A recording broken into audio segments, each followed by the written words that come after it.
बीड जिल्ह्यातलं तागडगाव आणि तिथे वसलेलं सर्पराज्ञी वन्यजीव पुनर्वसन केंद्र. इथे आल्यावर तुम्हाला जंगलातले प्राणी पिंजऱ्यात नाही तर अगदी मोकळेपणाने चालताना दिसतात. कधी एखादं हरीण तुमच्या स्वागताला येतं, तर कधी अपघातातून वाचलेलं माकड तुमच्याशी खेळायला लागतं. हे केंद्र म्हणजे प्राण्यांचं घर आहे.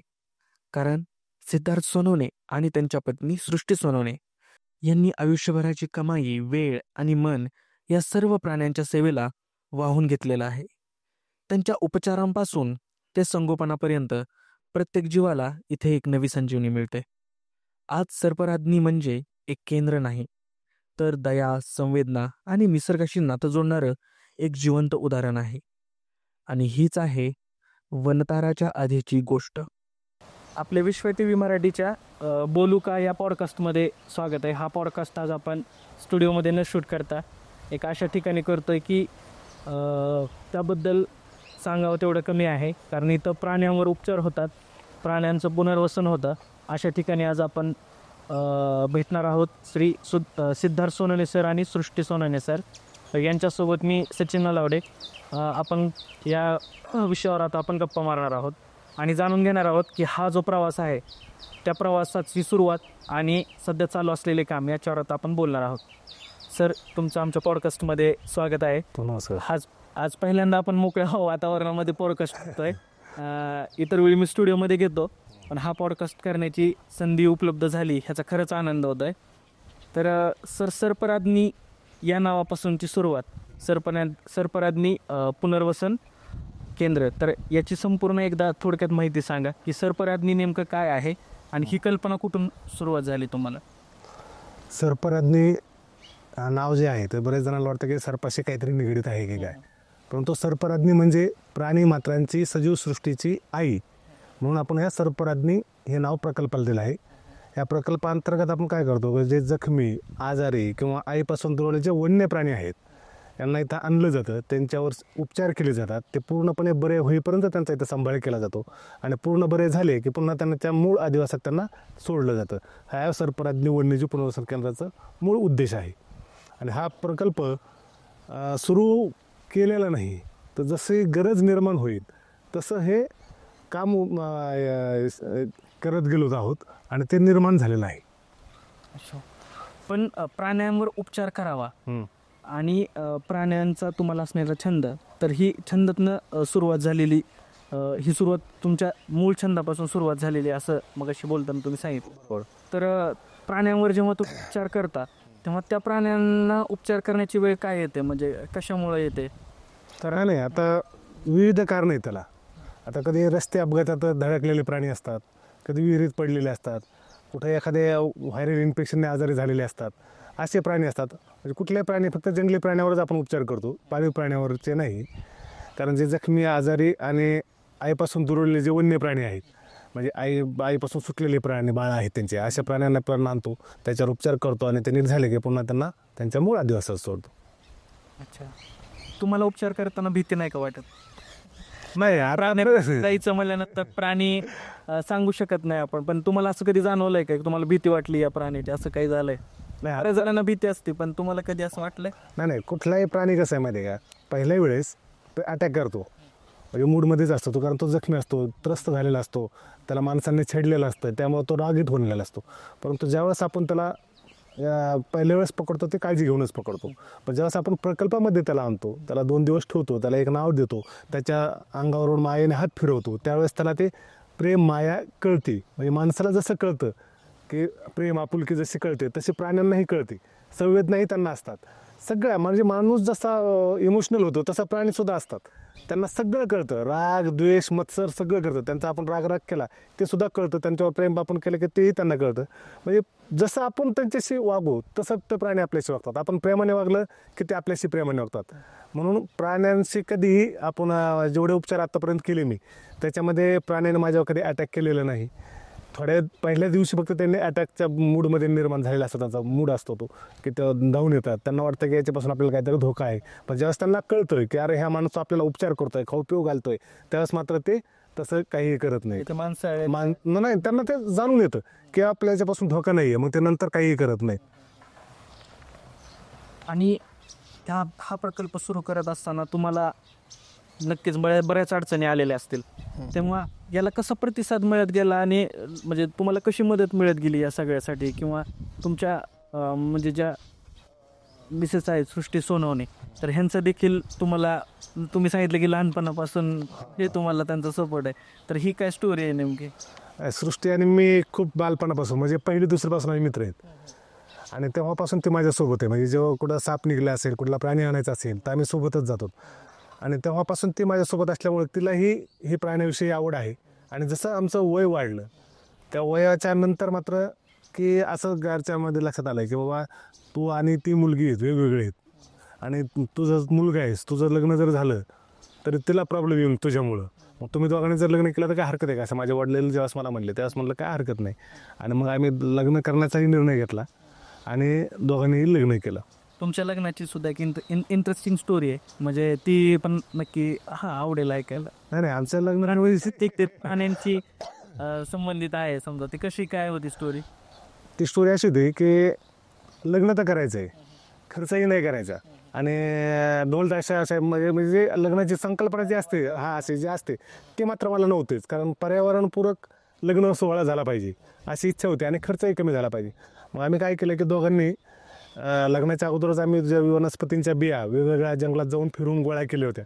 जवळपास 60-65 प्रकारच्या वनस्पतींच्या बिया गोळा केल्या होत्या, त्या अक्षता म्हणून वापरल्या.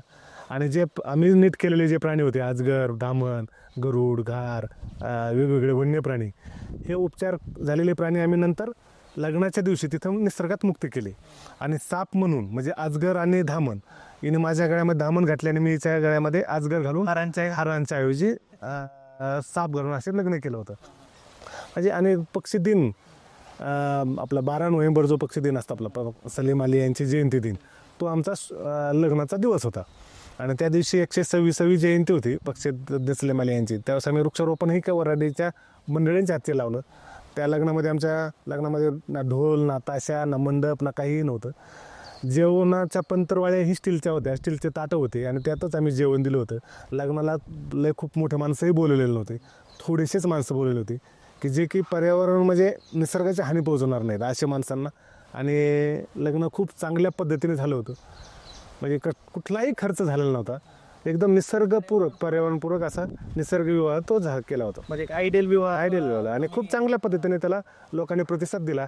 त्याच्यामधून वन आणि वन्यजीवांचे संरक्षण संवर्धनाचा हेतू हा त्या लग्नाच्या पाठीमागं उद्देशाने साजरा झालेला होता तो लग्न सोहळा.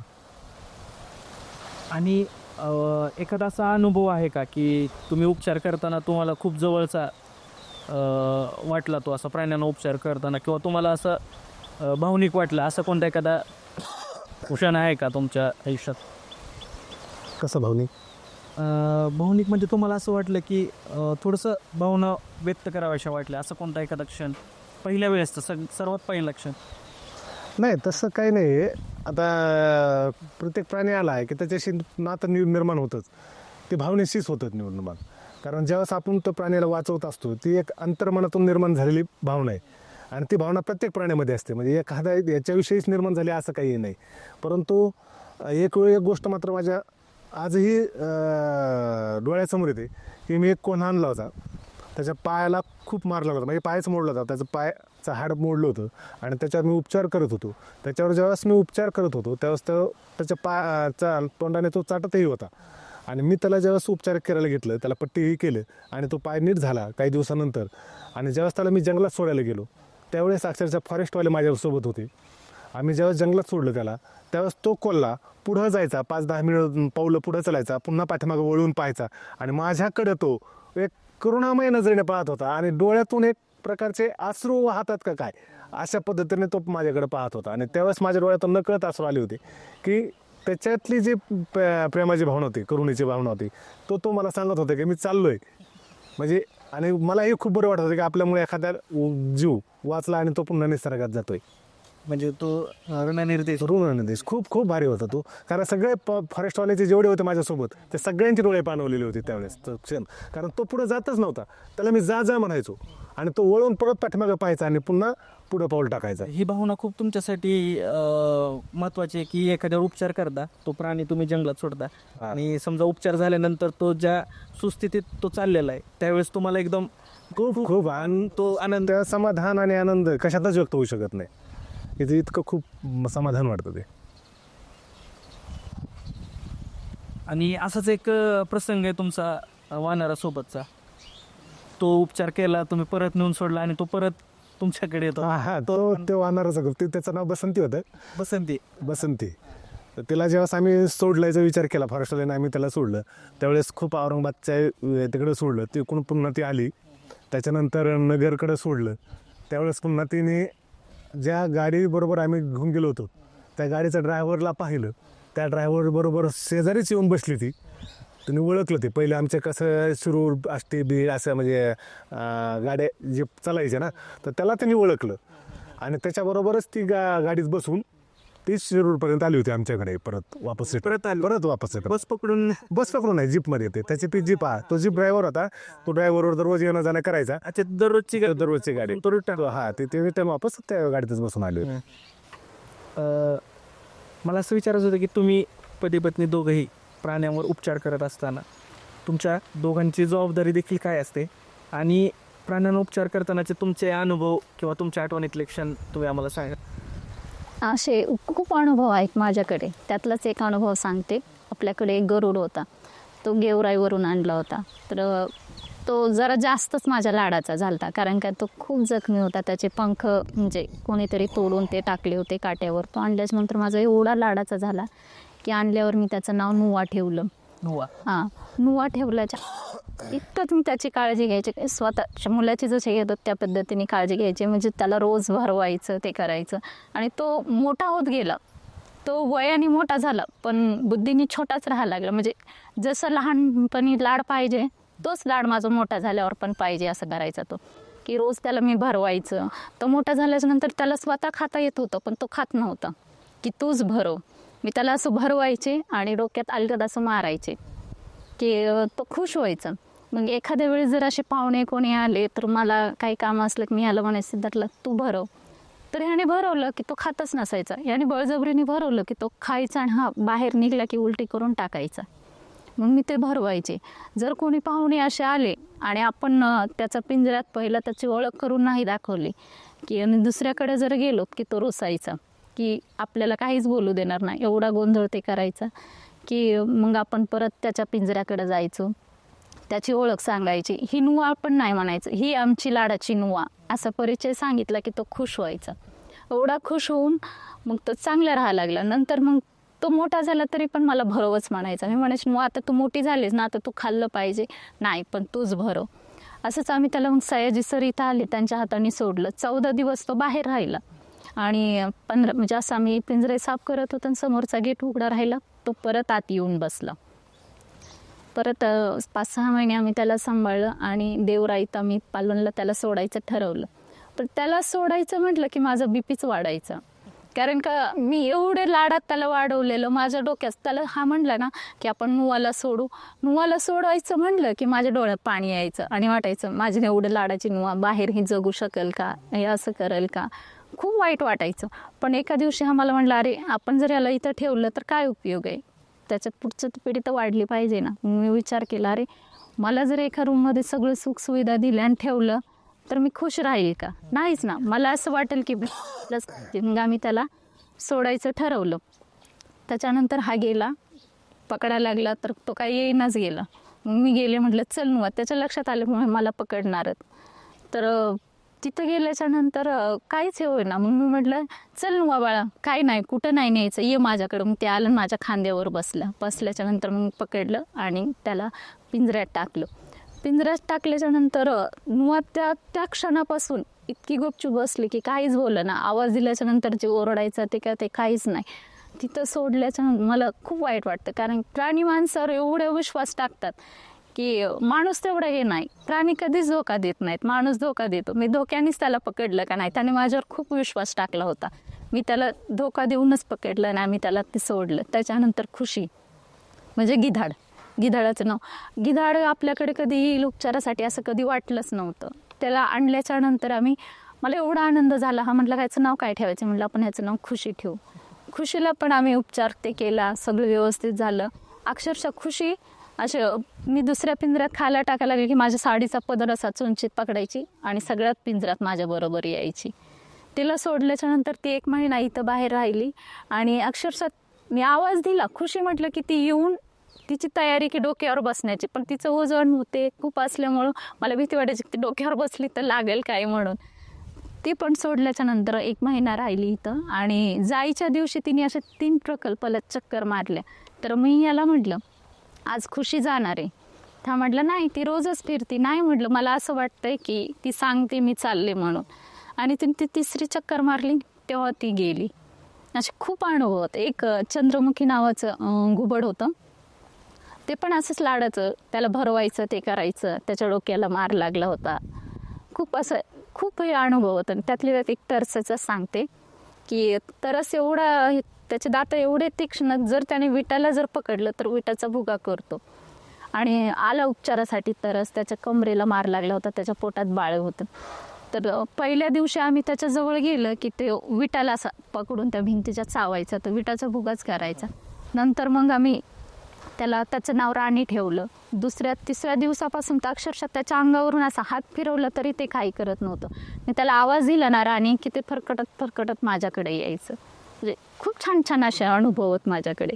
पण कधी कधी असं वाईट वाटतं का की आपण उपचार करतो आणि नंतर त्यांना त्यांच्या घरीच आपण सोडतोय समजा जंगलामध्ये, तर त्यावेळेस थोडंसं भावनिक वाटतंच ना? म्हणजे नाही, त्यावेळी त्या गरुडाच्या वेळी झालं, पण त्याच्यानंतर मी माझ्या मनाला समजवलं की आपण ठेवून काही उपयोग नाही, की बाहेर त्यांना जगू पण दिलं पाहिजे ना. खऱ्या घरामध्ये त्यांना निसर्गात त्यांना सोडलंच पाहिजे. म्हणजे थोडं वाईट पण वाटतं आणि आनंद पण होतो मुक्त केल्याचं. नक्कीच असे अनुभव खूप म्हणजे बरेचसे असतील. प्रत्येक प्राणी आला की त्याचे अनुभव असतातच. प्रत्येकाशी एक वेगवेगळी अटॅचमेंट आहे. समजा प्रत्येकाचे नावं पण आहेत, त्यांचे अटॅचमेंट, एवढ्या प्राण्यांचे नावं ठेवणे. याच्यामध्ये तुम्हाला कशा मदत होत गेल्या? तुम्हाला अशी याच्यासाठी तुम्हाला कोणाची मदत जास्त मिळाली? म्हणजे कोणी तुम्हाला सपोर्ट केला, खूप सपोर्ट केला तुम्हाला या कामामध्ये? ह्या कामात आता मुंबईचे एक क्षितिज हिरलेकर आहेत, साधनाताई समर्थ, शिरूरचे आपले एक भारत गॅस एजन्सीचे मालक होते रामनाथ कांबळे, त्यांचा पण खूप सपोर्ट होता आपल्याला. आणि पुण्याचे एक जोशी काका, ते पण सातपुते साहेब, अमोल सातपुते साहेब, सगळ्यात खूप महत्त्व. वन खात्याचं पण खूप म्हणजे पाठीशी असतं तुमचं. वन खात्यांचा सपोर्ट खूप चांगला आहे, कारण जो काही जखमी प्राणी असतील, आजारी प्राणी असतील, तर सगळे प्राणी इथं आणून देतात. ते त्याच्यावर उपचार केले की त्यांना पुन्हा निसर्गात सोडण्याची पूर्णपर्यंत जिम्मेदारी ते करतात, पार पाडतात. आणि याच्यामध्ये अजून एक विचारायचं होतं मला की जेव्हा तुम्ही 2 जण या सगळ्या प्रकल्पाचं निगराणी तुमच्या खाली होते सगळ्या प्रकल्पाचे, तेव्हा कशी जबाबदारी वाटून घेता तुम्ही दोघं? पैसे तर प्राणी आणून देतो आणि त्याचं काय असतं, काम संपतं प्राणी आणून दिला की, आणि पुढचं माझ चालू होतं. म्हणजे त्याला खाऊ घालणं ते सगळं मग पुढचं मी बघायचं. हवाले करतात पण ते पण काळजी घेतातच. नाही घेतो तो नाही असं नाही, पण त्याची जबाबदारी कुठपर्यंत आहे, प्राणी आणून देण्यापर्यंत, आणि मग तिथून पुढची माझी होती चालू. म्हणजे याचं तुम्ही कोणतंही टेक्निकली प्रशिक्षण नाही काय ना, पण ह्या अनुभवातनं तुम्ही खूप गोष्टी शिकलेल्या आहात की एखाद्याला ज्या गोष्टी कळत नाहीत, म्हणजे एखाद्या प्राण्याला काय होतंय हे तुम्हाला जास्त समजायला असं वाटतं. ताबडतोब लगेच लक्षात येते प्राण्याला बोलायचंय, काय सांगायचंय, तुम्हाला लगेच कळतंय प्राण्यांविषयी. त्याला काय दुखतंय काय नाही ते लगेच त्याच्या त्या वर्तनावरून लगेच लक्षात येतं की त्याचं काहीतरी दुखतंय, त्याला काहीतरी हवंय, हे त्याच्या लक्षात स्वभावून येतं आता ते. कारण बालपणापासूनच प्राण्यांचा सहवासच राहिल्यामुळे ते कळून येते आता ते. आणि प्रत्येक प्राण्याचा स्वभाव माहीत झाल्यामुळं प्राणी हँडल करतानाही त्याचा अनुभव, म्हणजे जो अनुभव आहे या पाठीशी, तो खूप महत्त्वाचा आहे. बरोबर आहे. आता साधारण तुम्ही सांगितलं होतं मला मागशी बोलताना की 2001 सालापासून तुम्ही इथं आलात. तर ह्याच्या आधी तुम्ही सांगितलं की तुमच्या घरावर देखील तुम्ही प्राणी पाळायचे, तर तो काय अनुभव होतो? म्हणजे त्याच्यात काय व्हायचं नेमकं? तिथं काय अडचण आली त्यामुळे तुम्हाला इथं यावं लागलं? वडिलांनी काय सल्ला दिला तुम्हाला त्याच्यामध्ये? माझे वडील प्राथमिक शिक्षक होते आणि माझ्या त्या राहण्यामुळं आम्ही शिरूर कासारमध्ये राहायचो.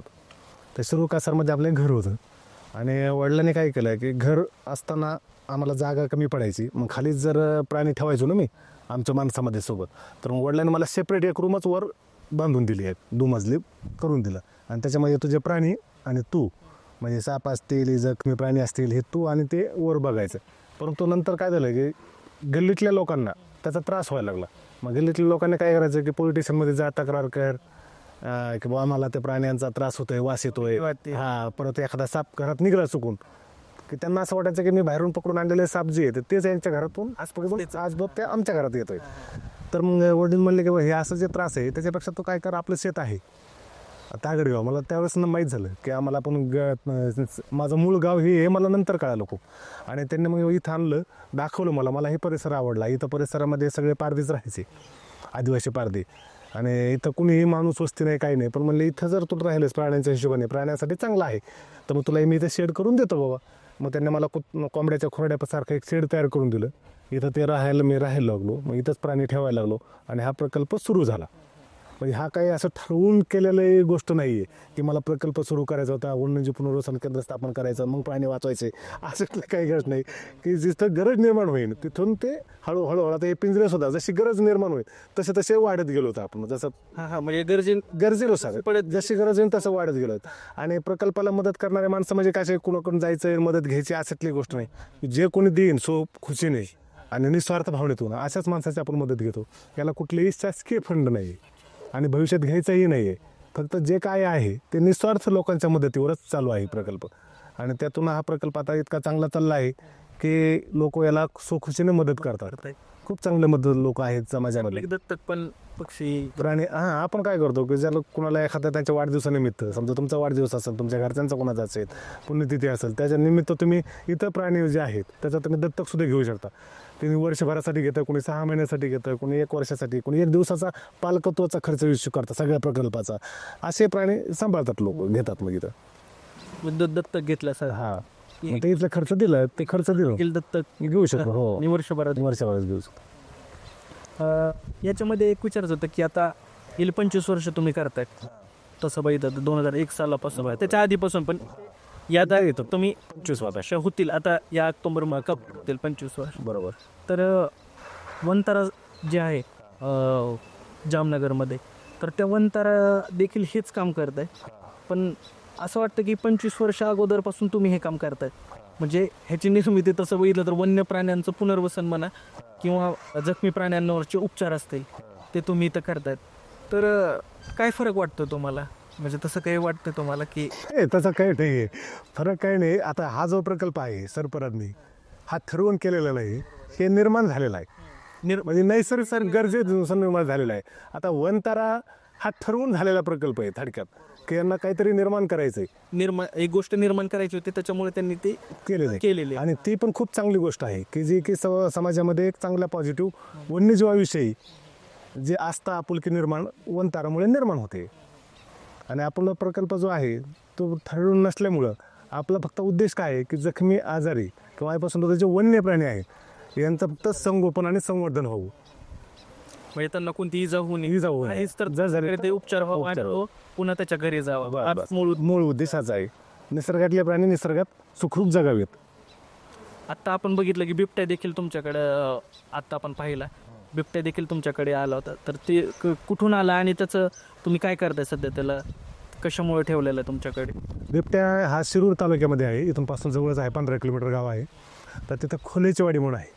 त्या तेथील शेतकरी पांडुरंग खोले यांच्या शेतीच्या विहिरीमध्ये तो पडला होता. त्यांनी आपल्याला फॉरेस्टला आणि आपल्याला सरपराज्ञी प्रकल्पाला त्यांनी ते कळवलं की बस असा बिबट्या पडलेला आहे आणि तुम्ही तो या. आम्ही ज्यावेळेस गेलो पाहिलं तर त्यावेळेस पाहिलं की तो विहिरीत पडलेला आहे. मग त्याला काढण्यासाठी आम्ही गेलो, त्याला तिथं पकडलं आणि त्याला इथं आता आणलेला आहे. आता तो पूर्ण बरा आहे. आता त्याला फक्त आपण निसर्गात सोडण्यासाठी 2-3 दिवस घाबरलेला अवस्थेत आहे. त्याच्यामुळे त्याला आता पुन्हा 2-3 दिवसांनी त्याला पुन्हा निसर्गात सोडून द्यायचं आहे.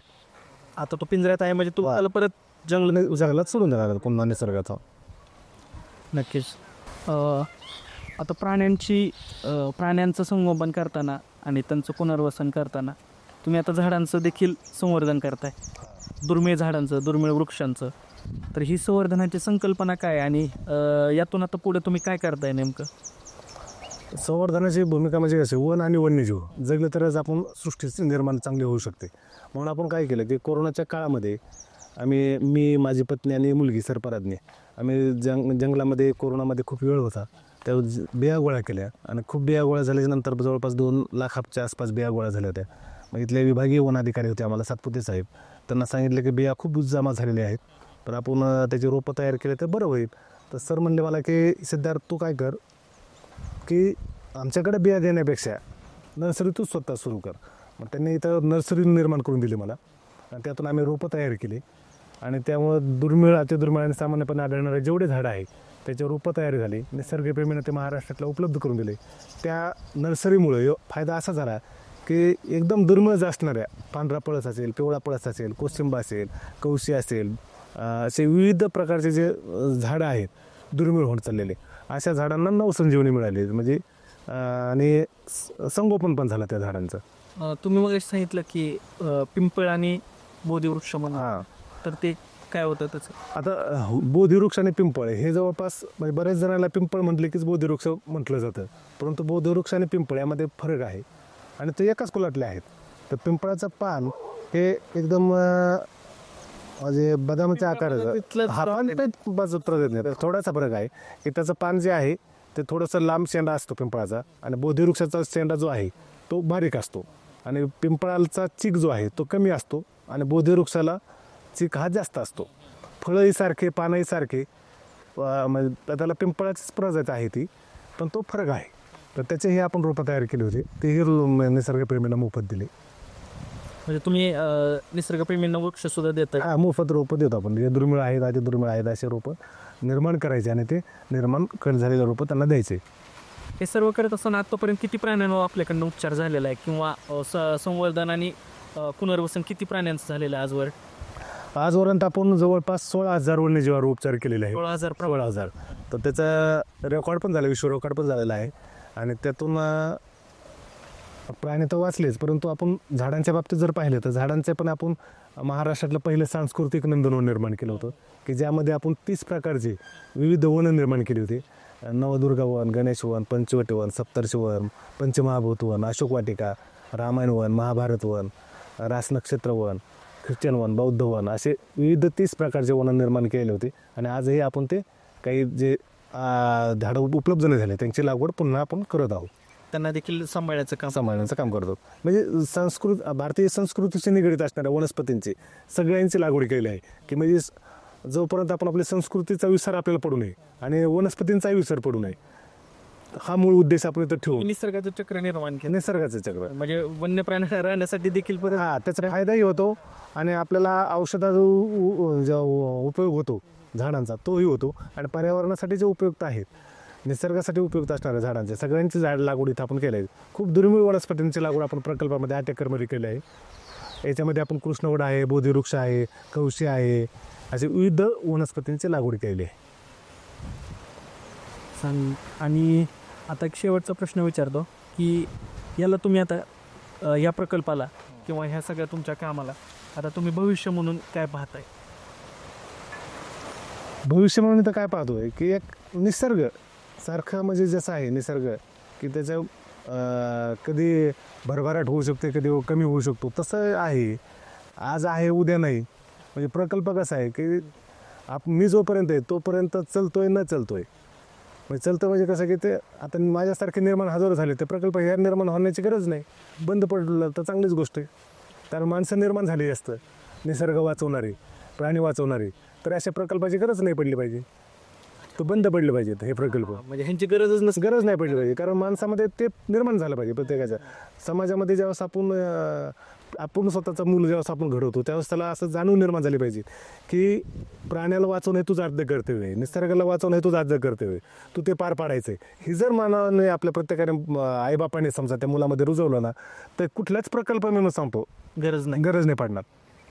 त्यांनी जर व्यवस्थित सांभाळ केला आणि उपचार केला, व्यवस्थित त्यांना इजा नाही पोहोचवली तर ह्या अशा प्रकल्पाची गरज पडणार नाही. म्हणजे असंच म्हणजे कुठलेच प्रकल्प समजा जे निर्माण झाले लागेल.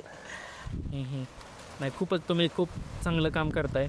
म्हणजे अंबानीसारखे दिग्गज उद्योग जे आहेत ते वनतारासारख्या प्रोजेक्ट इथे निर्माण करतात स्वतःहून, आणि तुम्ही ही गोष्ट छंदापासून तुम्ही एक निर्माण करत गेलेली गोष्ट आहे.